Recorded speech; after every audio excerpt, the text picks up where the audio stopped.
Hello, hello, welcome. Please come in. The magic-only train keeps rolling today in Final Fantasy VI. Final Fantasy VI is an interesting game for me, as it's the only Final Fantasy that I didn't first play as a child or when it first came out.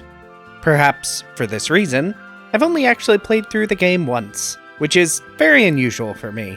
I usually replay games multiple times, enjoying the experience of going back through a game I enjoy. Heck, I've played through 13 multiple times, and that game is just a mess. We'll see how I feel as we continue. Enough preamble about me, let's get into the game. And our first note is that while I will get plenty of magic later, this game waits a while to give you full access to its most interesting mechanic, Magicite. I would argue too long, as it has to introduce a lot of characters as quickly as it can, and it struggles. So, for the first portion of the game, we'll be skipping around a bit, as there are whole sections of the early part of the game where you simply can't beat it with only the magic command, either because you can't have enough MP on your magic caster, like this early section with Terra, or you literally don't have any characters in the party who can cast magic. So, as a reminder, the rules for this challenge are, in combat, I can only select the magic command, and throw and defend. So, no physical attacks, no items, just magic. In combat. Out of combat, I can do whatever I please, using ethers, tents, etc. This is also the Final Fantasy about which I know the least, so it will be very interesting to see how magic only succeeds and struggles. Even more preamble done, it's time for the game. Wake up in town, controlling Terra, and flee. Brief flashback, and it's time for Locke and a bunch of Moogles to save the day. No magic available here, so let's move on. Terra is rescued, which means we can, for a while, do the actual challenge, which starts by running over to Figaro Castle and joining up with Edgar. Kefka, our villain of this game, shows up and attacks the castle, and we must flee via Chocobo while Castle Figaro digs deep underground. But first, let's watch a mid-battle cutscene where everyone is shocked Terra can use magic. Get used to it, boys. Magic is all you're going to be seeing. Eventually. Oh, this is completely irrelevant, but every character gets their own little tent sprite, and I think that is adorable. Next up is South Figaro Cave, which is a nothing dungeon and leads me to South Figaro, our next town. Here I pick up some useful relics, including a Hermes sandal for auto haste and some gil. Then to the shops. Weapons in this game give magic bonuses very rarely, so I will mostly be prioritizing armor, which is unusual for me. And stop by the relic shop to sell some items I don't want. Relics are just accessories, like in prior games, but they do have a wider variety of effects. Most of these aren't super useful to me, but I do pick up a Knight's Code, so Edgar can take hits for Terra if she is ever in critical health. Then to the first proper dungeon area, Mount Colts. Nothing really interesting here, and I arrive at our first proper boss, who pretty effectively destroys Terra. Given that Terra is the only party member who can actually do anything, that is not great. Time to get some levels real quick, both to up her durability, but also her MP and magic power, because if I can't deal enough damage fast enough, I will have to heal, and healing will take away from my already very limited MP pool. Couple levels gained, let's give this boss another try. The increased damage I'm dealing means I can just spam fire to take out his two pet bears? I guess those are bears. Then alternate between fire on Vargas and cure on my party to keep them alive. I'm able to get his health low enough to transition the fight into Phase 2, where it's actually Sabin only, and since Sabin has no magic, I am free to just blitz down Vargas and win the fight. Vargas down, Sabin joins the party, and we have a full team of characters, only one of which can actually do anything. Next, it's into the Returner's hideout. I buy some items, most significant being ethers for some MP healing out of combat, then chat with Bannon, and it's time for some river rafting, which actually ends up being a big issue. There are a few sections like this in the game. You basically ride a raft down a river, getting into random encounters. Neat and fine. Except you can't access the menu between the fights, which means my limited MP supply is functionally even more limited. On my first attempt, enemies are just dying too slowly, so I have to expend way too much MP, which becomes irrelevant when I get bodied by an enemy attack. Alright, that's clearly not going to work, even a little bit. Time for more leveling. I can't wait to get Magicite so I have more than one character who can actually function in combat. Levels acquired, second attempt time. The fireball attack still deals a decent bunch of damage, but doesn't destroy me, and while my magic isn't doing as much damage as I'd like, it's doing better damage. I mean, I guess casting fire on these aquatic creatures is probably not the correct element, but I work with what I'm given. And I make it to the first breakpoint with MP to spare, which means I can use a tent to get all my MP back. If I can keep making it to these breakpoints, this should be a victory, though I'm a bit concerned about the boss at the end. Speaking of, it's Ultra's time. Fortunately for me, Ultras is weak to fire. He also deals really crappy damage. Part of that is that my whole party is in the back row, but I guess he's also just super weak, which makes my life way easier. Then some raft shenanigans and the party is separated. We'll start by following Locke. Locke doesn't have magic, and the Steel Command is required to advance the plot here, so we skip ahead to rescuing Celes. She, like Terra, can use magic innately, so she'll be one of our carries for the early portion of this game. Celes in tow, we make our escape from town, being sure to grab an earring on the way out. This grants a 25% bonus to magic damage and will remain useful for the entire game. And it's back to South Figaro Cave. This time it's a proper dungeon with a proper boss at the end, which is real rough. The tunnel armor uses very strong magical attacks to great effect against my team. You're supposed to use Runic to absorb the spells, but Runic isn't magic. So I am stuck trying to overpower this armor. Despite Celes' considerable healing and damage, I just can't quite keep pace and my party goes down. Time for some grinding. Yay! Levels acquired and all healed up, and it's time for the tunnel armor again. My damage is better, but the tunnel armor still hits like a truck, and being functionally restricted to only use one character is rough. It's also annoying that this thing has poison, because I absolutely do not have time to cure poison, heal, and do damage. But fortunately, the tunnel armor only has 1500 HP, and Celes packs quite the punch with Blizzard. So while it is a spicy fight throughout, I do score the victory. That is one of the 3 paths down, 2 to go. Next up is Sabin. I recruit Shadow immediately and head to the Imperial camp. Now, no one in this entire scenario can use magic, so I'm free to do whatever I want. And yes, I do know that there is a black belt here and that allows counterattacks, so I could, in theory, try to beat this entire section without actually selecting any commands. But yeah, I'm not gonna do that. Briefly control Cayenne over in the Doman Castle, and then explore the camp picking up items, and it's time for our first Kefka fight, which is very easy and boring. Also, I'll be glossing over a lot of the story and gameplay in this section because, well, none of this is magic only, because it can't be. Sabin and Shadow and Cayenne team up to beat up some Imperials and escape, then head south to an obviously haunted woods and board an obviously haunted train. A phantom train, one might say. Time to explore the train, buy some items, and beat up some ghosts. I also grab an earring here to complete the set, because earrings stack for a 50% magic bonus in total. Unsurprisingly, this will be very useful in this magic-only run. And then it's time for the boss of the area, the train itself. Start by suplexing the train, just because it's funny, then just check out Phoenix down to end the fight. Phantom train defeated and party safe. Shadow decides to dip out, which is fair.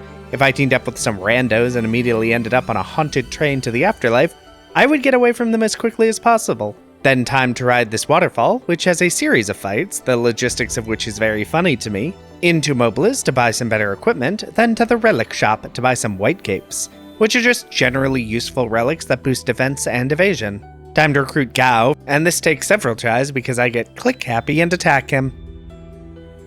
Then into Gao's cave to grab a diving helm, which we can naturally use to travel safely through this raging river, because it will help us breathe. All 3 of us. With one diving helm that has no air supply. An interesting theory that nevertheless proves to be true. This functions like the raft sequence earlier, except it's much easier because I don't have magic, so everyone can actually do things. This brings the party to Nikia, which has some new relics, armor, and weapons to stock up on. Love to buy new stuff. Board the boat bound for South Figaro, and that is the second of the 3 branching paths complete. And that just leaves Terra's group back on the river, which means more random encounters and hoping I have enough MP to survive. And considering I had the MP for the first half, I certainly have enough MP to keep going.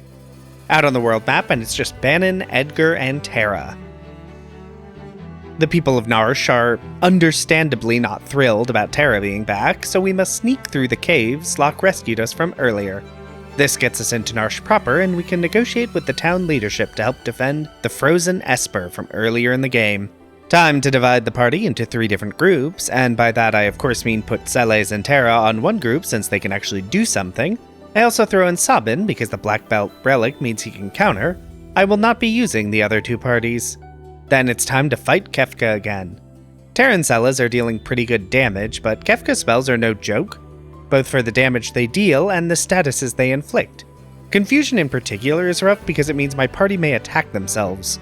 Or worse, Celes could use Runic to negate Terra's spells.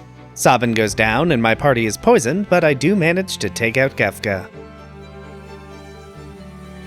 It's now time for Terra to be possessed and fly off into the distance, and I am once more left with only one spellcaster. Bummer. But she is flying to our first Magicite, so it's time to form up a party and head towards my next destination, Zozo, which means taking our only mode of transport, Figaro Castle itself, to Kalingen. Here we get a thankfully brief look at Locke's tragic backstory, then it's time to head south to the town of Jadur. Here I can buy some new armor and then have no money. So time to press on to the scummy town of Zozo, where everything is kind of awful. But the top of these towers is my next destination. After the treacherous navigation of these adjacent buildings, it's time for the next boss, Dadaluma, who has just a real doofy looking sprite. As with prior bosses, no one on my team can actually do anything other than Celes. Fortunately, Celes can multi-target Blizzard to deal pretty good damage, and multi-target Cure to do pretty good healing. Sabin even occasionally pops in with a counterattack to help. While this fight isn't ideal, the boss doesn't actually deal that much damage, especially compared to Kefka's magic, and I'm able to take the victory. At the top of the tower, we reunite with Terra, who's having a day. Ramu then fills in some backstory that isn't relevant to this run, and I get my first 4 pieces of Magicite. Huzzah! Magicite, which means I can finally teach magic to my party. Celes and Terra aren't my only usable party members anymore. And it's time to do some grinding, because once I get some much needed AP, I'll actually have magic to accomplish things with. Hooray! My first magic has been learned. Now that I have Magicite, this run can really continue in earnest. No more excuses, magic is my only path forward. Next goal is to recruit Setzer and get an airship, which means engaging in some opera shenanigans. Now I will say that I could have taught my entire party Thundara by now. I did not teach my entire party Thundara. I will be regretting that shortly. Celes is going to perform in the opera to lure out Setzer. This is a very beautiful scene, probably, but I am distracted by how long it is because this is a challenge run. I do not care about this. Ultras is back and planning to drop a heavy weight on the stage, but it's going to take him 5 minutes to push it.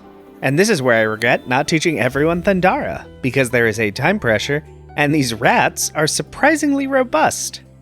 Sabin has no offensive spells at all, and while you can avoid the rat encounters, the timing of avoiding them is pretty narrow, which is a real problem. I take so long in the first few rats that I have to reset and try the room again.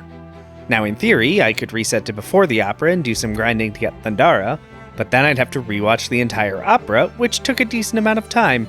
I reload the rat room again, instead.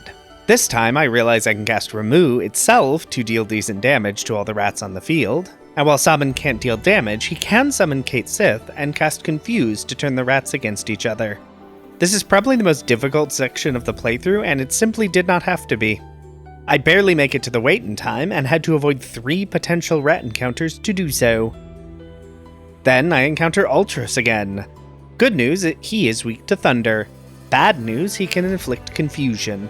This makes the fight way more difficult and time-consuming than it needs to be. Fortunately, Locke has been learning healing magic, so I have a dedicated healer and offensive caster.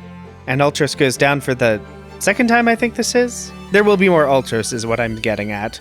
And I only won because of a very strong counterattack from Sabin. Celes has been kidnapped by Setzer, but this is actually the plan. Now we've got Setzer on the team and access to his airship. Well, limited access to the airship. We won't have full access until a bit later, but we are now on the 3rd continent, the home of the Empire. In this town, I buy some new armor, some more earrings to up my damage, and then do some grinding. I have Magicite now, and I really need to make sure my party has a better spell selection across the board, so I don't end up in an opera rat situation again. Spell grinding completed, at least for now. Let's advance the plot. This means heading to Vector, the capital of the Empire, to reach the Magicite Research Facility, which is a very confusing area. The look of the maps is definitely improved from prior games, but readability of the area is a little meh in some places. After getting very lost for a pretty decent chunk of time, it's boss time, and Ifrit is on the list. Ifrit only takes actual damage from Blizzard, which is a bummer because that means we're back to Celes, as she's the only person who can cast ice magic, but good news is that Blizzard deals bonkers damage, and finishing the fight gets both Shiva and Ifrit Magicite. And already another boss fight, number 24. Now my understanding is this boss is very similar to Hein from Final Fantasy III with a changing elemental barrier. The difference is that I managed to deal so much damage so quickly, it only takes one use of Libra to find his weakness and Blizzard to destroy him. He probably should have started the battle with a barrier, rather than create one after I'd already taken out most of his HP. Esper containment tubes broken, and even more Magicite acquired, which is the good news. Bad news is Celes is gone, meaning I must rely on the boas. They do have magic now, but not a lot of magic. It does help that I can learn Osmos from Shiva. Seriously, Osmos is one of the single best spells to have, particularly in a magic-only run. Time for another on rails section, and it's boss time. Number 128 is composed of 3 parts and hits like a truck. And while my whole party has magic, none of them have the stats to really deal a lot of damage. Sabin goes down pretty early, and it's up to Locke to keep the party alive while Edgar spams Thundara. It's rough, but it works.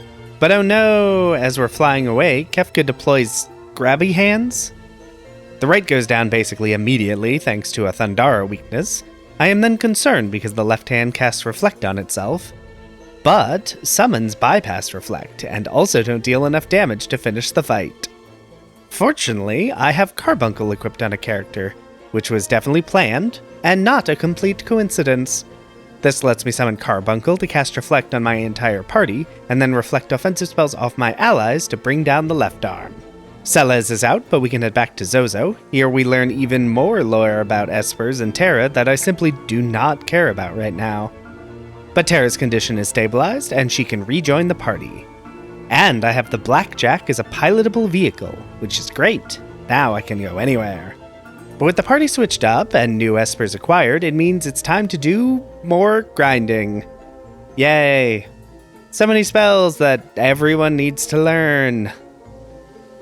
Obviously in a normal playthrough I just learn spells as I do normal play, but I can't risk not having access to all the spells I might need, because I have no backups in the form of attacks, abilities, or items. Decent chunk of grinding completed, I head to Tsen, where I can buy the Seraph Magicite from this reputable fellow here. And then back to Narsh to reunite with Bannon. We need Espers to fight the Empire, so let's sort that out. Actually, let's do more random stuff. I can acquire 2 more Espers at the auction house in Jadur. Now I can head to Tamasa to advance the plot. Except, no, that's not what I'm supposed to be doing yet. First, I actually need to head to this Imperial outpost and pass that to the Cave of the Sealed Gate. No boss here, so just run through the variety of puzzles and traps, and it's time to fight Kefka, aka delay him while Terra does her thing. Except this is not a real fight, just a stage for a bunch of monsters to be released. The Espers are real mad and our airship is destroyed, and the Empire's capital is devastated. Time to parley with the Emperor to try and unite in stopping the Espers that are going to cause havoc throughout the world. And I behave myself so well at dinner that I get a reward. The items aren't super useful, but I do have them now. The Imperial outpost in Unlocks does have some nice shiny relics. With our airship destroyed, we must take a boat to our next destination, and Shadow is back. Neat. Less neat is that he has no spells, because of course he doesn't. Anyway, now we can investigate Tamasa, and here we meet Strago and Realm, who will be useful in a bit. But this town has a new relic shop and weapons and armor. And a building is on fire, and that is an us problem.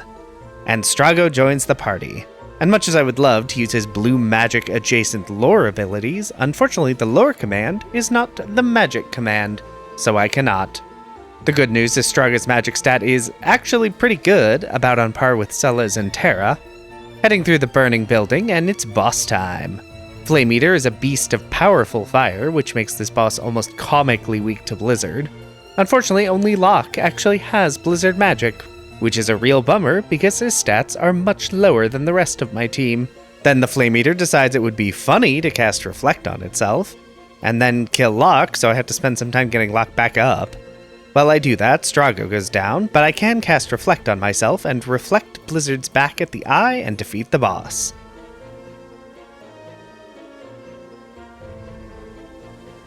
And Terra learns Blizzard and Blizzara, just a bit too late.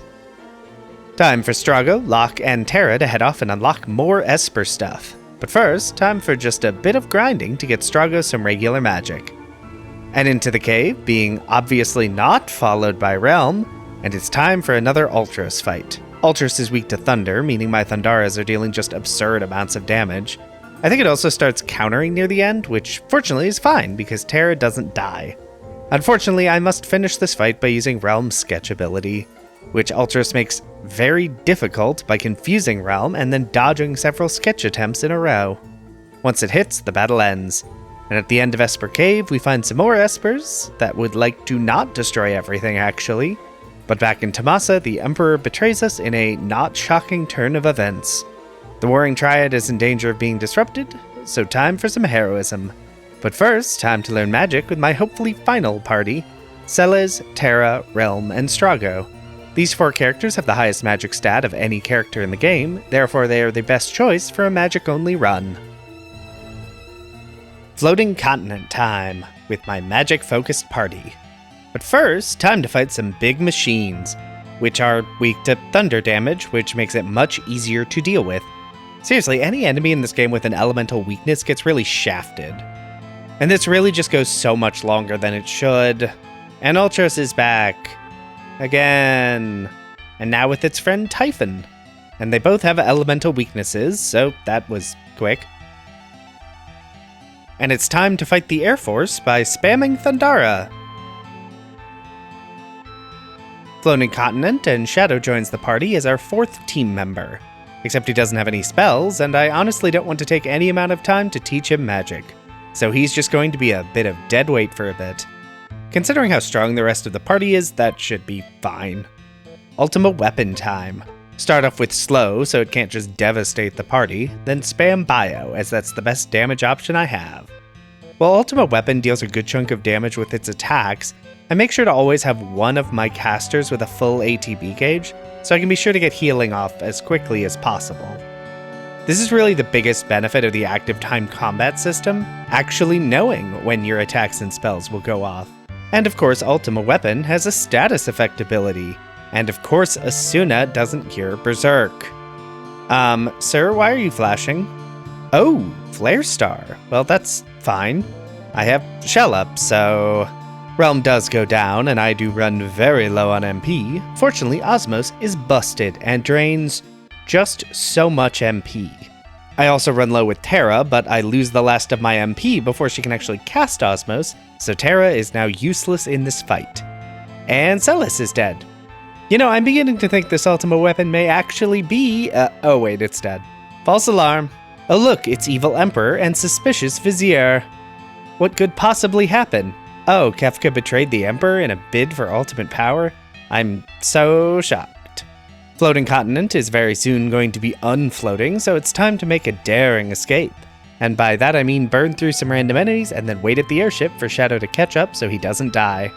I don't even know why I waited. I'm never going to use Shadow again. Then things go great. Certainly no magic devastation wreaked upon the world and the airship is destroyed. This is so fine. Everything is just, you know, fine. Post-apocalypse time. Celes has been rescued by Sid. Now he needs care, so I feed him the fastest fish I can find. And he lives. This is really weird, tedious thing that actually kind of works given what happened to the world. Then I raft away.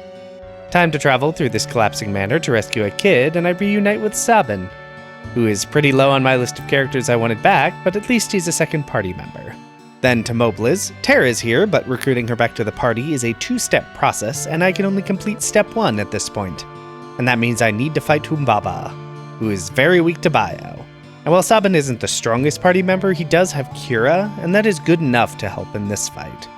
And that is part 1 completed. I'll be back later once I get a new airship.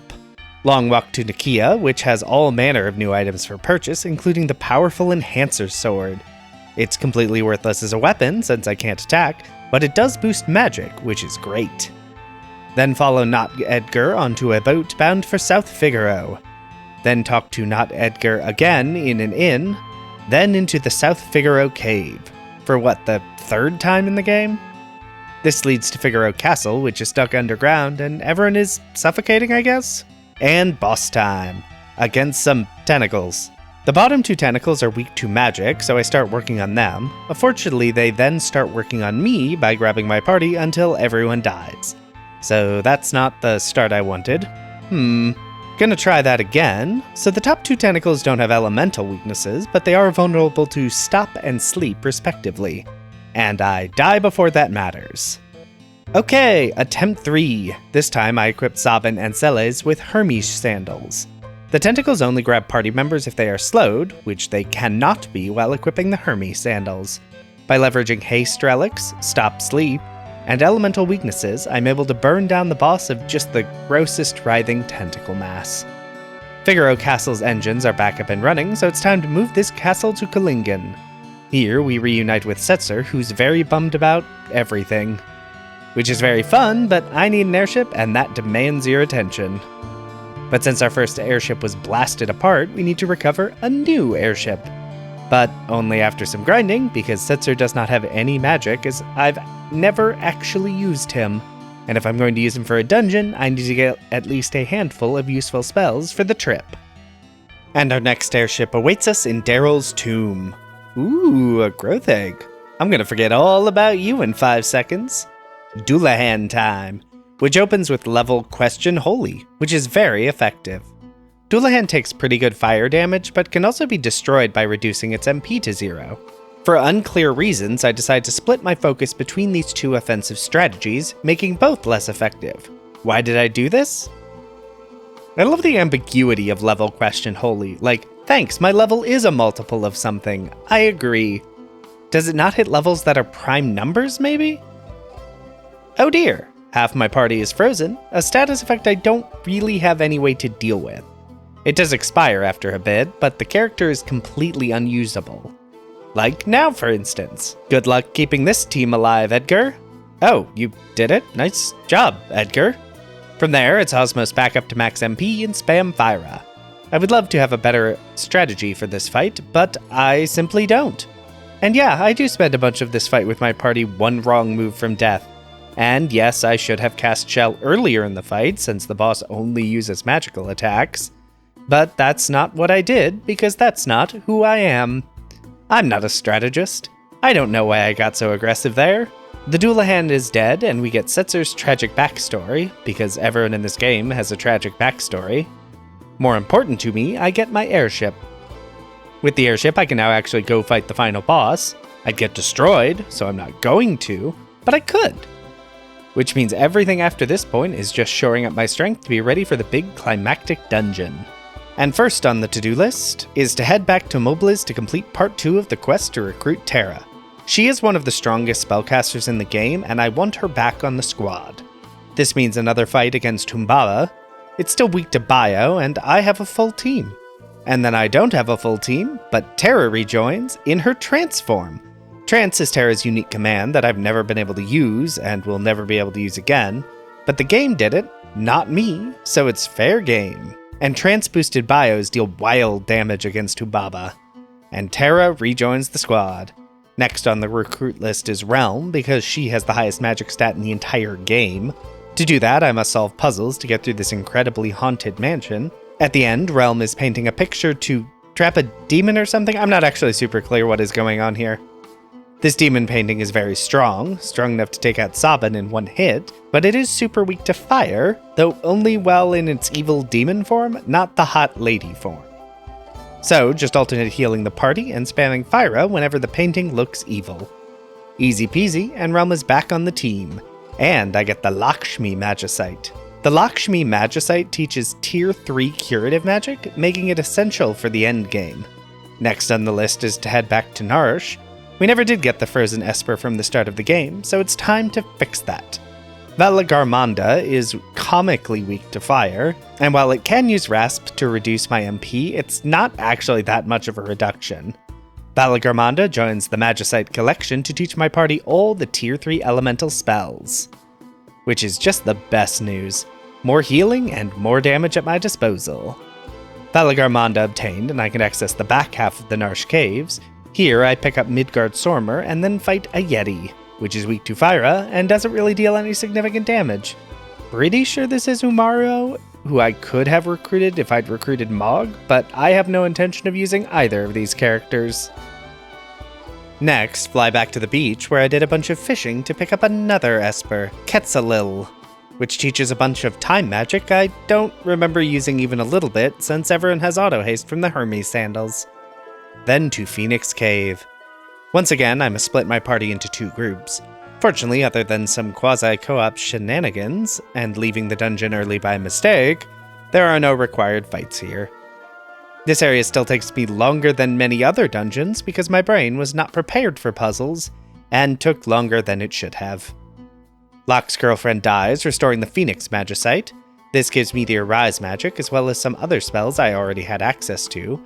But with Locke back in the party, I can head to Narshe to unlock all the lock doors.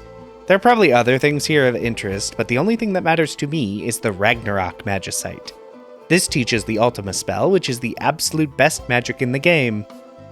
And unlike FF2, where it requires a bunch of work to make it good, it does not here. Admittedly, the cost to unlock the spell is pretty steep at 100 AP, but the spell itself is then just bonkers. We'll get to it. Airship time to hunt down Deathgaze. This boss exists at a random point in the sky and can really only be encountered by just flying in a loop until you hit it. The boss opens with level 5 Death and then can cast Death. And after a few turns, it will flee. However, it doesn't heal between fights, so it is a battle of attrition. Except my patience is going down faster than its HP, so it's time to do some grinding, because I need access to some better spells before I want to go through the hassle of hunting this thing down 15 times. Huh, why does this dinosaur know Meteor? Maybe grinding outside the forest is better. And once Terra learns Ultima, that's kind of it. Ultima deals so much more damage than any other spell, even accounting for elemental weaknesses. Plus, Terra has 2 earrings equipped to give her a 50% magic damage bonus. And her level is no longer a multiple of 5. Back to Deathgaze hunting. I dedicate Celes and Edgar to healing, while Realm spams Firaga for decent damage, and Terra spams Ultima for stupidly high damage. No more Deathgaze hunting for me. And with Ultima, I can actually kill the dinosaurs before they destroy my party, for optimal grinding. And yeah, there are more party members I could reunite with, and other Espers I could find, but there really isn't any reason to. I mean, I guess Strago's magic is higher than Edgar's, but then I'd have to teach him even more magic, so one final grind to teach my main party all the spells I can, and it's go time. Time for the final dungeon and the endgame boss rush. Like other endgame areas, this one requires setting up 3 parties to assail. In a normal playthrough, you'd probably have enough people to fill out the entire groups. Or more than enough if you recruit literally everyone. I do not. My first plan is to put my main party together and fill Party 2 and Party 3 with the underleveled extras. However, each group will need to fight required bosses, and while I think I could theoretically leave at any time and shuffle my main party around, I decide that would be annoying.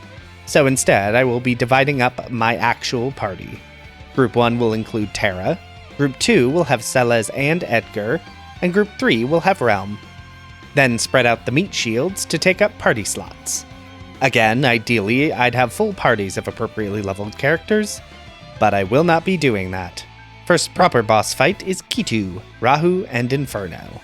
The boss hits hard, particularly for my underleveled team, but Realm also hits hard with Ultima, and absorbs fire. I am briefly concerned when it casts Reflect on itself before I remember that Ultima cannot be reflected. Added to the list of reasons why this spell is stupid. Next up is the Guardian enemy, which also takes stupid damage from Realm's Ultima. Luck does still have magic from earlier, so I focus on putting some buffs on Realm before casting Thundara. Meanwhile, Setzer heals the party up with Cura, and I actually beat this boss without anyone dying. Pretty neat, considering how weak 2 of my 3 team members are. But then it's time for Demon, the first of the Warring Triad. Setzer drops immediately while Locke sets up Shell on Realm. Realm then solos the boss by blocking Meteor and absorbing Southern Cross.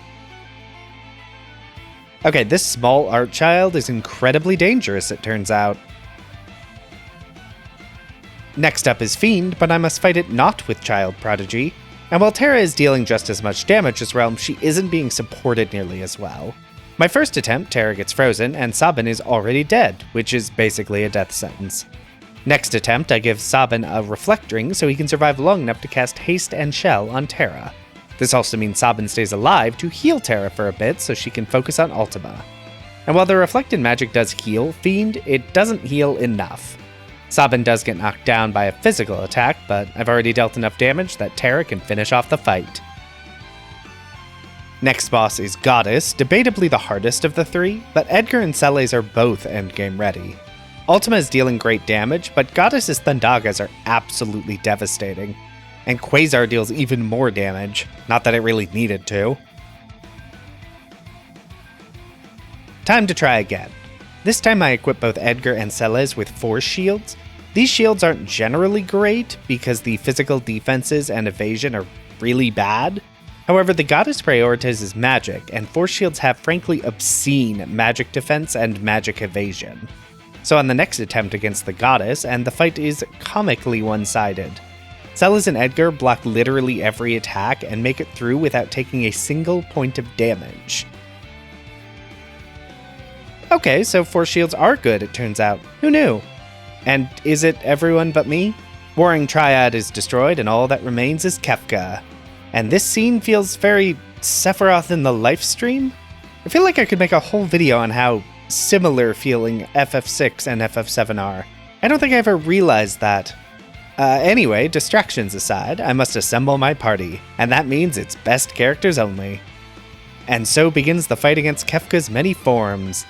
And I really wish I had anything interesting to say here, but I just don't. Ultima is so strong, and these forms are so weak. Look, I'm already past phase 1. I mean, I guess the second phase has Gravaga, but I have Curaga to nearly fully heal my party. And oh no, I'm running low on MP in phase 3 because Ultima is really expensive. If only I had a way to, oh right, Osmos exists and restores MP based on the amount of MP you've lost. So I'm back to full, and phase 3 is also over. I mean, it's slightly concerning when Kefka nopes Edgar into oblivion, but that's the worst of my 4 party members. Who cares? And Sabin still has a Reflect Ring on, and it just doesn't matter. Even Curaga barely heals enough on Kefka for me to even care that it's being reflected. I just spam a few more Ultimas, and that is it. Kefka then unleashes his ultimate attack, Forsaken, which barely does any damage. And one more Ultima finishes the fight. I'm just kind of startled, actually. I feel like the game was reasonably challenging, and then it hands you Ultima. With no real effort. Like here, you weren't hoping this would be even a little bit difficult, right? Of the magic-only runs I'm doing, FF6 was the game I was least familiar with. And don't get me wrong, I had a lot of fun, it's just the ending there was kind of disappointing.